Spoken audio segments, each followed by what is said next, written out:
আজকে বানাচ্ছি আমি ক্ষীর দই। তার জন্য আমি চিনিটা ক্যারামেল করে নিয়েছি। এই বাটির আধা বাটি চিনি দিয়েছি আগে।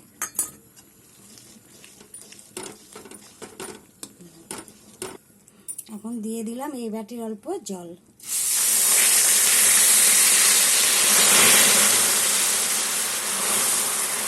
এখন আস্তে আস্তে সব গলে যাবে।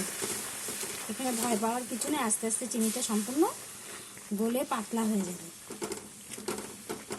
গলে পাতলা হয়ে যাবে।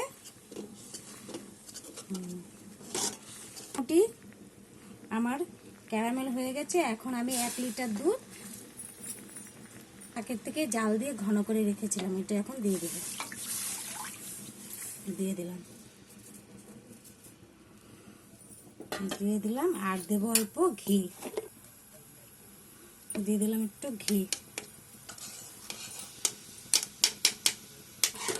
এখন সব আস্তে আস্তে লাগবে। আমার দুধ ফুটে উঠেছে। এখন আধা কাপ আমি দুধ নিয়ে আগের থেকে নামিয়ে রেখেছিলাম। এটার মধ্যে 10 টাকা দামের 1 প্যাকেট দুধ, পাউডার দুধ গুলিয়ে দিয়েছি, দুধটা যাতে আরো ঘন হওয়ার জন্য। আর এখানে দিয়ে দেবো আধা বাটি চিনি। আগেও চিনি দিয়েছিলাম আধা বাটি, যেন বেশি দিলাম না। গেলে তারপরে আমি দুধটা ঠান্ডা হয়ে এর সাথে দই মিলিয়ে বাটিতে ঢালবো।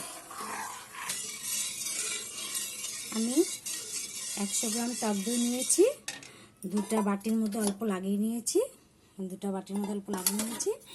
আর এখানে অল্প দুধ ওটার সাথে আধাটা মিশিয়ে নিয়েছি। এখন সব দুধটা মোটামুটি নর্মাল ঠান্ডা এসেছে। এখন আমি এটা এর সাথে মিক্সড করে দেবো, যাতে আঙ্গুল ঢোকানো যায় ওরকম দিকে। তখন টক দইটা দুধের সাথে মিলিয়ে এখানে ঢেলে দিতে হবে।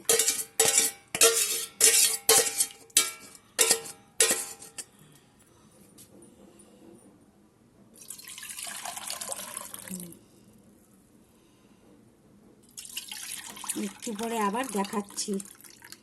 এখন আমি দইটা ভাপে বসিয়ে দেব, তারপরে একটু পরে 10 মিনিট পরে দেখাবো আবার।